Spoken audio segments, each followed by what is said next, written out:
Bună, dragii mei! Bine ați venit, bine ați revenit! Eu sunt Meme și, ca de obicei, vă reamintesc cât de minunați sunteți.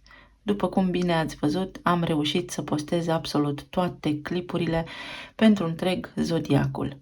A fost o muncă titanică în spate, știu că poate de la voi, de acasă, nu se vede asta, însă am studiat îndeaproape și foarte meticulos pentru fiecare semn astrologic în parte. Eu sper să vă fi fost de ajutor și pot să vă fac o recomandare. Cel mai bine vi se vor aplica tranzitele atunci când urmăriți ascendentul. De ce?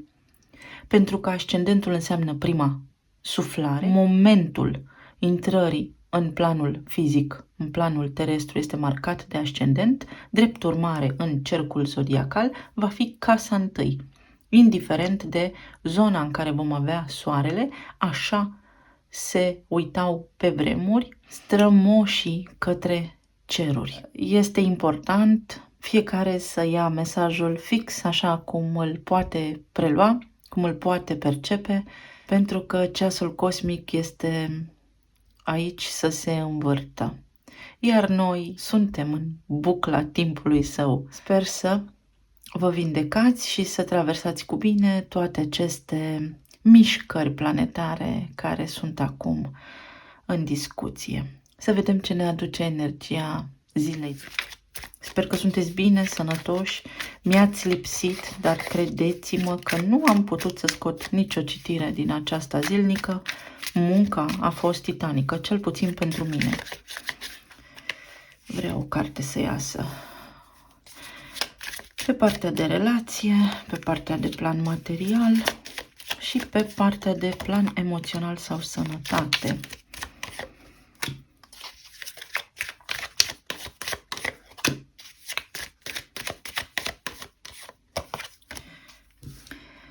Să vedem mesajul zilei pentru astăzi, 8 martie, la mulți ani. La mulți ani vouă suflete, la mulți ani energii feminine din voi toți. La mulți ani iubirii.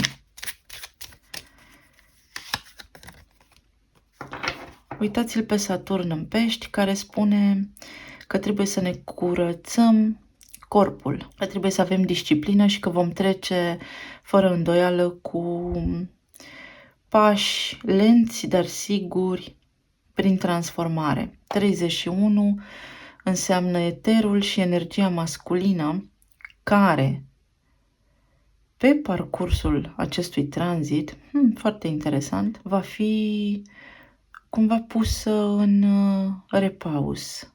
Energia feminină va căpăta putere și nu vorbesc despre femei, ci vorbesc despre puterea de a da naștere noi începuturi. 31 în oglindă este moartea, transformarea la nivel de voință, de curaj.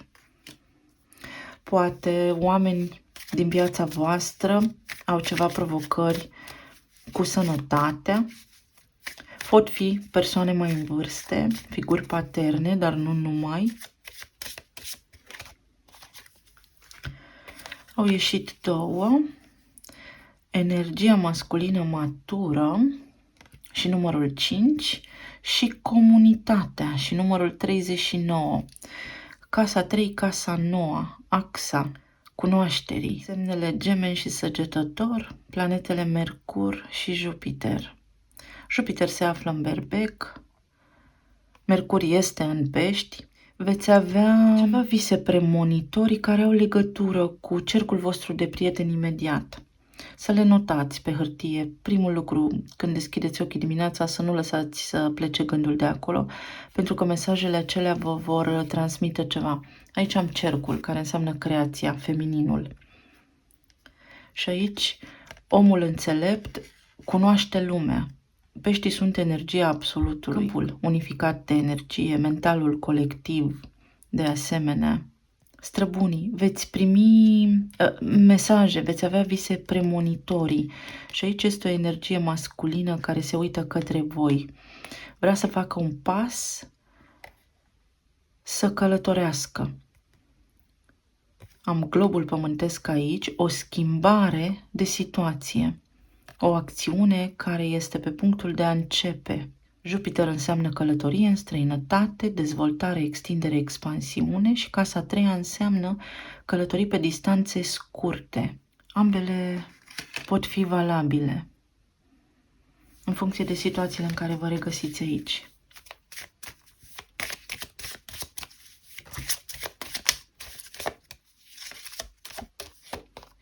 Pentru cei care sunteți părinți, văd că sub o formă sau alta, copiii voștri sunt în fața unui început, unei noi etape.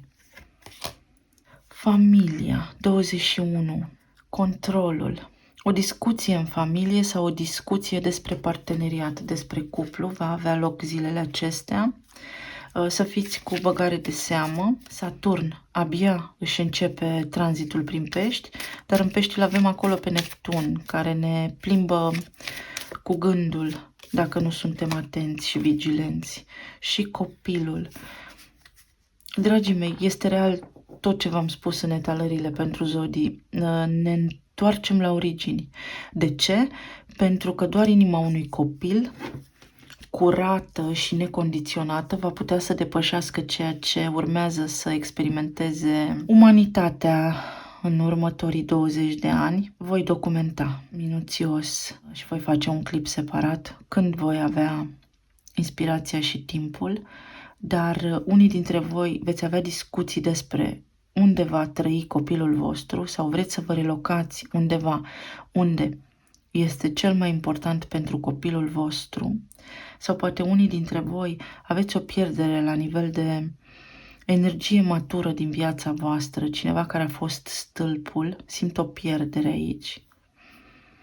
Pentru alții dintre voi aveți o discuție despre casă, unde ne mutăm acum, vom face o schimbare și s-ar putea unii dintre voi să vă întoarceți la vatră, iar alții dintre voi să fiți foarte entuziasmați și foarte, foarte, foarte bucuroși de locul acesta la care visați și pe care îl gândiți, pentru că este foarte benefic. Vedeți, am mult verde aici, este o energie foarte bună acolo. Este ceva sofisticat în alegerea voastră de care va trebui să țineți cont. Foarte interesant. V-am spus că primesc niște mesaje cumva clare, dar nu știu cui aparțin. O dragoste care atrage și, da, poate ademeni, dar poate fi și atipică. Voi traversați acum, foarte mulți dintre voi, o situație atipică. Este important să faceți o schimbare sau să vă adaptați unui nou mediu de viață. Pământeanul și sirena, două medii diferite, două elemente diferite, pământ și apă. Apa, energia feminină. Pot fi semne de pământ, pot fi semne de apă implicate aici, dar nu numai, ci aceste două elemente să fie practic cele care vă vor sprijini în alegerea pe care vreți să o luați.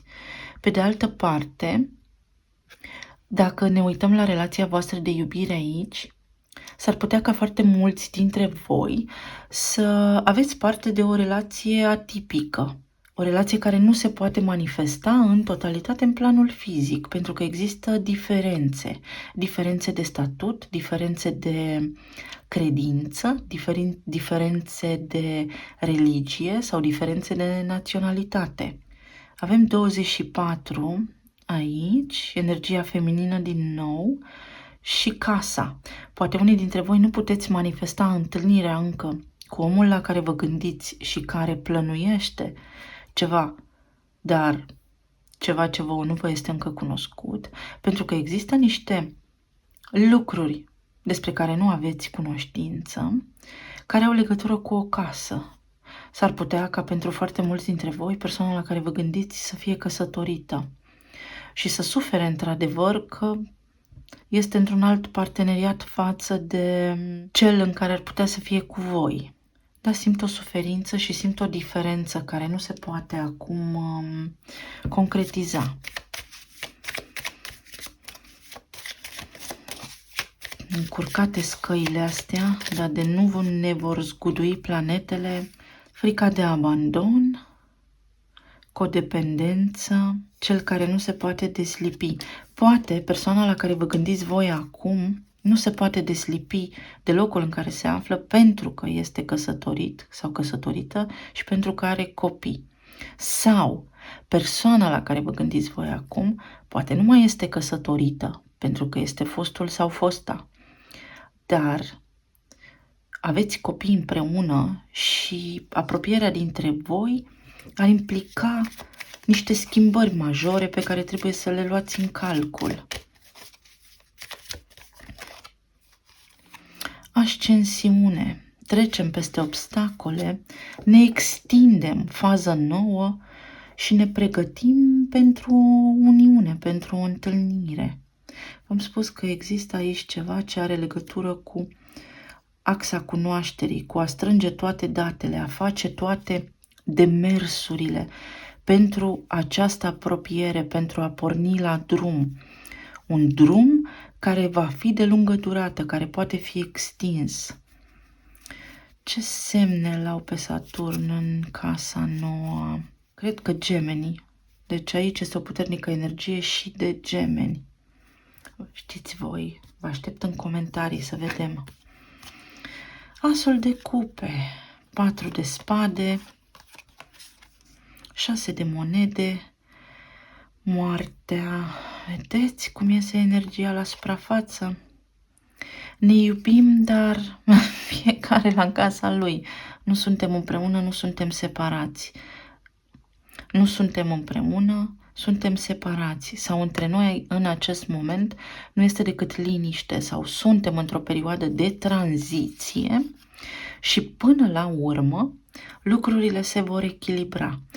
Cineva depinde de altcineva.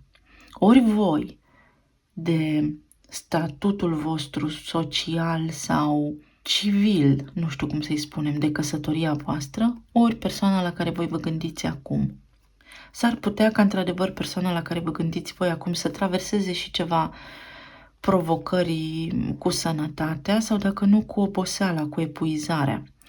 Aici cineva se stresează foarte mult pentru lipsa aceasta de a fi față în față, pentru incapacitatea de a sta față în față cu voi. Asul de cupe vine și cu vindecare, dar vine și cu iubire.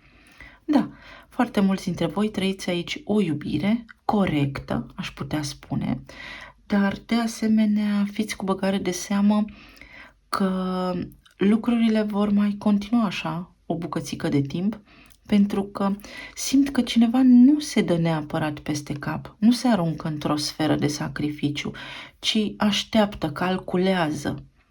Asta este o energie de Gemeni cumva, dar și o energie de pământ, pentru că semnele de pământ sunt cumva așa calculate.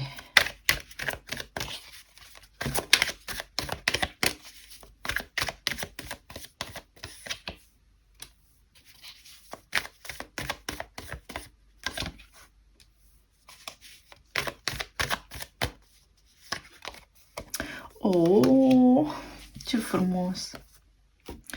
Aici în aer plutește iubirea. O fi primăvara care a început. Or fi florile care încep să se facă vizibile. Uite și un semn al taurului văd aici. Avem rac, taur, pești, rac din nou. Scorpion, v-am spus, multă energie de apă, pentru că suntem și în luna peștilor, în care totul pare atât de ideal și atât de ușor, visăm cu ochii deschiși. Este un nou început aici, este o îndrăgosteală, parcă dintr-o dată simțiți că nu mai puteți unul fără celălalt. Nu toți, evident. Pentru alții dintre voi l-am aici pe Neptun și Taurul. Scorpionul și Taurul, nodurile lunare, să știți că ați avut blocaje karmice până acum și este real. Blocaje la nivel de energie feminină, unii dintre voi la nivel de maternitate sau din cauza copiilor. Sună urât din cauza copiilor, hai să spunem pentru că există copii implicați aici. Mesaje de iubire, și visare. Cineva visează în acest moment la tine, la cel care mă asculți. Și vrea să se arunce în gol pentru că simte iubire, dar în egală măsură are și un simț al responsabilității aici, care îl reține sau care o reține.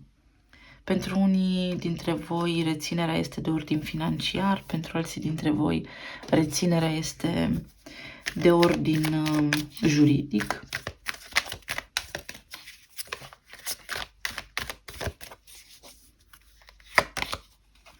V-am spus, sunt ceva lucruri aici care nu vă sunt cunoscute, dar care vor ieși la suprafață. Voi poate încerca să descoperiți ce, ei poate încearcă să descopere ceva sau nu vă spun ceva, pentru că poate asta v-ar face pe voi să vă simțiți cumva lipsiți de siguranță. 10 de bâte înseamnă că cineva se consumă foarte tare, cineva se stresează foarte mult în această dinamică relațională. Exact cum am presupus, o familie este implicată aici sau cineva a plecat anterior în căutarea relației ideale sau a idealului în iubire și acum cam are coada între picioare. Nu-i convine, pentru că nu este o reușită. Cineva suspus, poate au plecat pentru considerente financiare sau poate pentru persoane mai mature ca persoana la care vă gândiți voi, dar sunt copii implicați aici. Se macină pe interior, asul de bâte.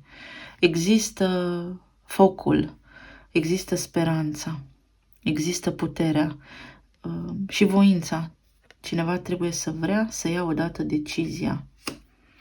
O decizie trebuie luată, pentru că altfel vă veți simți amândoi rău, neîmpliniți. Trufie, ego. Este ego implicat aici în povestea aceasta și cineva este cu spatele, parcă nu ar auzi. Dar cine? Cine este cu spatele?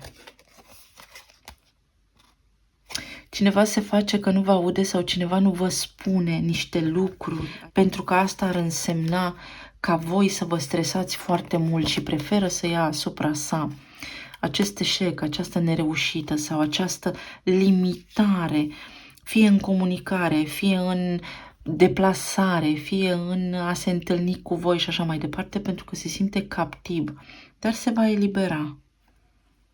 Se va elibera. Este doar o chestiune de timp.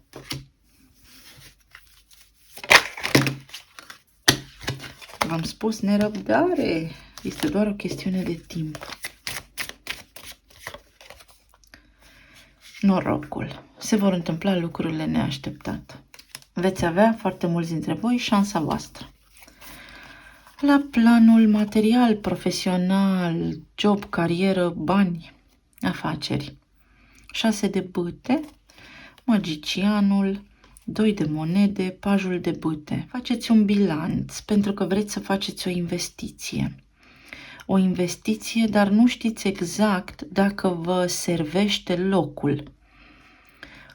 Ori vreți să vă schimbați serviciul, ori vreți să investiți într-un imobil, ori vreți să vă relocați. Simțiți că este timpul să porniți la drum. Intuiția vă spune că trebuie să mergeți înainte, dar voi nu aveți încredere în ea pentru că, da, nu este un drum ușor. Vedeți, nu este un drum ușor. Pentru alții dintre voi aveți recunoaștere la nivel public, la serviciu. Vă sunt recunoscute meritele și puteți obține un beneficiu din această recunoaștere publică.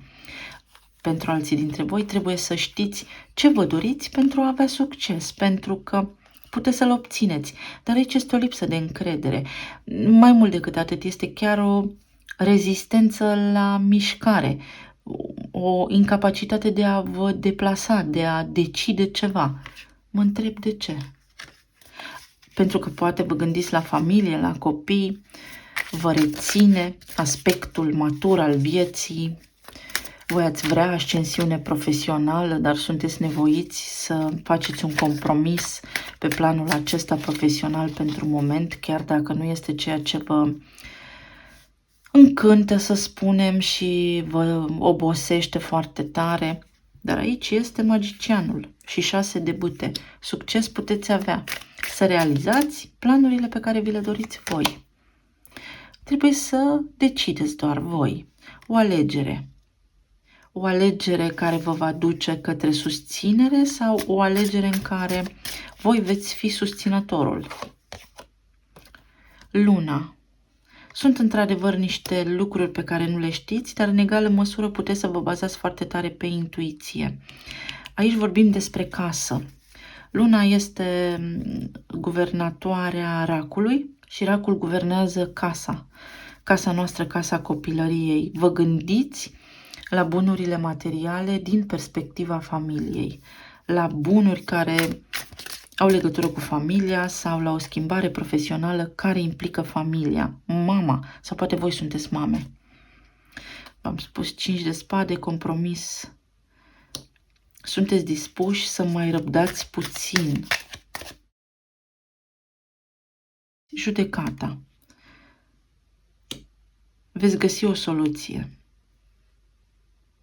Veți trece printr-un interviu. Este ceva ce v-ați dorit acum ceva timp. 20. Este foarte important aici.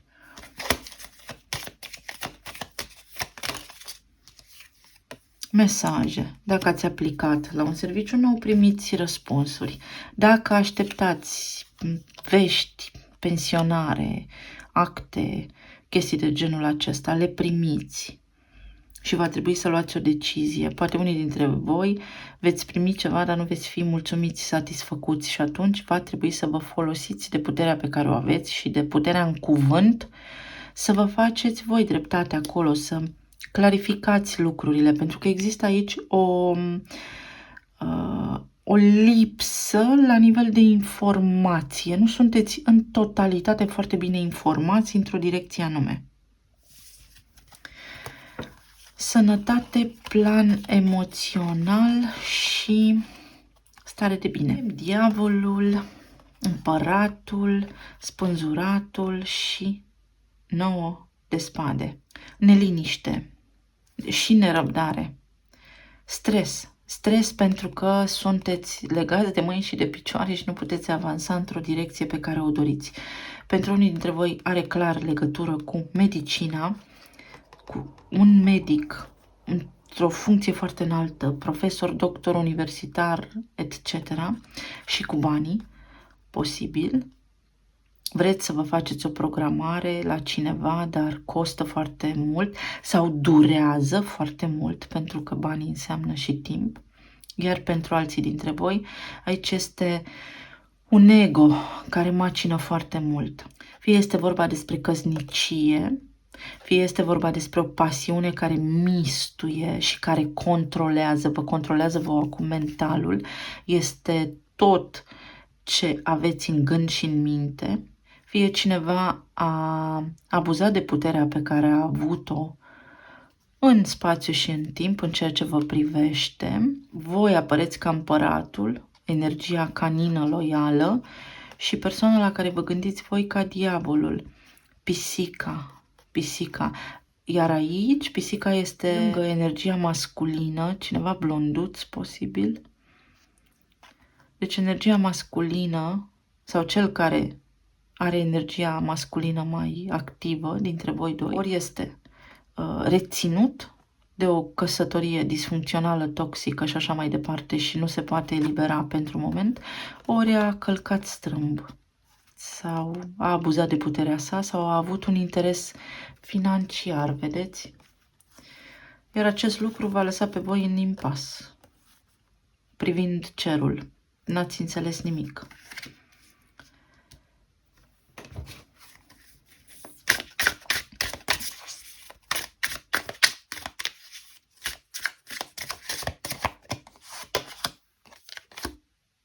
Diavolul din nou. Diavolul înseamnă tot o alegere. Trebuie renunțare la ego. Nu contează cine a avut dreptate. Important este să iasă bine și nebunul. Începuturi, vă eliberați de blocaje. Neptun este reprezentat de spânzuratul, nebunul este reprezentat prin arhetipul pești, diavolul Capricorn, iar împăratul berbec. Foarte interesant. Aici mai poate fi un șef, o idilă ascunsă cu șeful sau cu șefa, care este plină de pasiune și poate șeful sau șefa v-a sugerat să rămână între voi doi acum, pentru că nu trebuie să se ajungă în ochii lumii povestea voastră de iubire. Încurcate scăile acestea ale Domnului. Ia să vedem despre ce este vorba aici.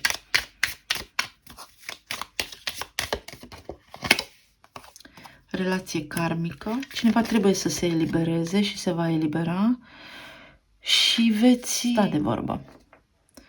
Pentru unii dintre voi începe eliberarea din relația karmică a partenerului, a omului la care vă gândiți. Și atunci își va schimba perspectiva și în ceea ce vă privește pe voi. Iată, break-up, separation, despărțire. Oprim un tipar. Ne reluăm conexiunea.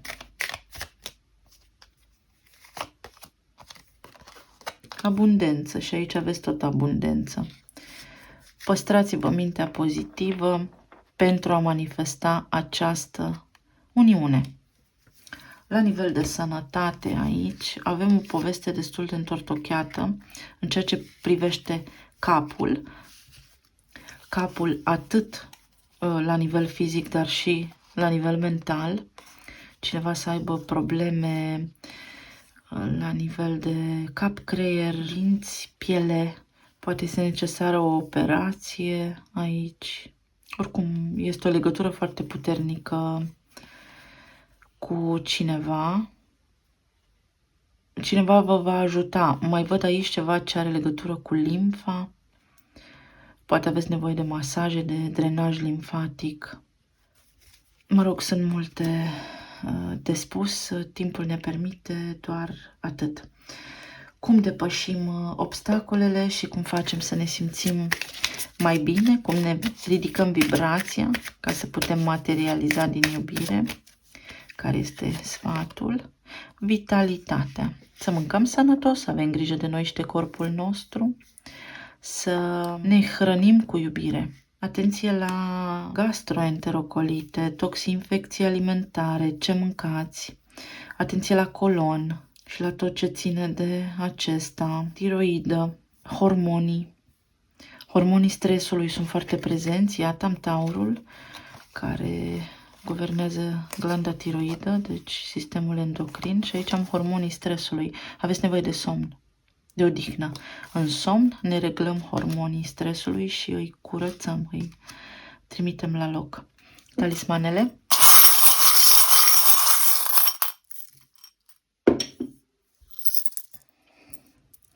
Sănătatea, iată, o soluție pentru sănătate.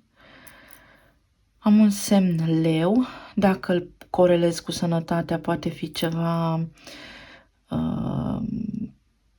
cardiologic sau tensiune arterială sau coagulare de sânge. O perioadă de tăcere se sfârșește acum. Se întrevede acest început la orizont. O vulpiță. Cineva foarte deștept vă oferă o soluție. Parcă ar fi așa un medic foarte șarmant și vorbăreț. Aceasta mai poate fi și energie de gemeni, pentru că ei guvernează intelectul, și pisicuța. Trebuie să vă încredeți și în rațiune și în intuiție aici. Să vă relaxați puțin. Este ca și când nu vedeți pădurea de copaci. Vă retrageți un pic din povestea în care sunteți implicați sau care vă supără acum pentru a vedea soluția, pentru că o veți vedea, ajutor de la o energie masculină care vă oferă un sprijin necondiționat, sau de la frate, de la soră, sau aflați niște vești de la fratele, sora, persoanei la care voi vă gândiți. Trebuie să lucrați un pic la bucuria voastră pentru că sunteți foarte tensionați. Aici am cifra Universului. Acest ceas cosmic care se învârte pentru toată lumea, iată Saturn în Pești, care va curăța foarte mult karma și toxicitatea din relații și de pretutindeni. Mai am și ziua de 8, fertilitatea, iar aici am inițialele L, U, D și B. Dubiu, aveți un dubiu. Încercați să vă folosiți intuiția. Ziua de duminică poate aduce ceva, să vedeți pe internet, într-un grup, poate pe Facebook, într-un grup, o informație care să vă ajute pe voi să faceți o descoperire, pentru că sunteți așa un fel de mic cercetaș. Ieșiți din bula voastră și din bucla în care v-ați tot învârtit. Auziți de o naștere, cineva care trăiește pe lângă o apă. Ziua de luni, iarăși este una care aduce vești. Ziua de luni va aduce acțiune. O zi de luni va aduce acțiune. Ud, apă, foarte multă apă și foarte multă emoție. Deci posibil ziua de 8 sau pe vibrația de 8, pentru că timpul este fluid, să vă simțiți foarte emotivi. Să vedem semnele astrologice. La relație avem implicat așa Săgetătorul, Taurul sau Balanța, Peștii, toate semnele de foc, Racul foarte puternic, Peștii, Racul, Scorpionul, Taurul, Vărsătorul și cam atât. La partea aceasta materială și profesională avem Scorpion, Vărsător, Pești sau Rac, Gemeni, Capricorn, Gemeni, poate fi și Fecioară, Leu și Berbec. Iar la partea aceasta emoțională, medicală, avem Gemeni, Capricorn, Pești, Berbec, Capricorn. Energie multă cardinală, adică foarte multă acțiune, dar și mutabilă, care se schimbă în permanență. Se schimbă în permanență planul. Dragii mei, vă mulțumesc tare mult pentru atenție și pentru tot, și pentru răbdare, și pentru sprijin, și pentru iubire, și pentru gândurile frumoase pe care vi le întorc tuturor de fiecare dată. Să fiți bine, sănătoși și iubiți. Vă îmbrățișez. Pa, pa!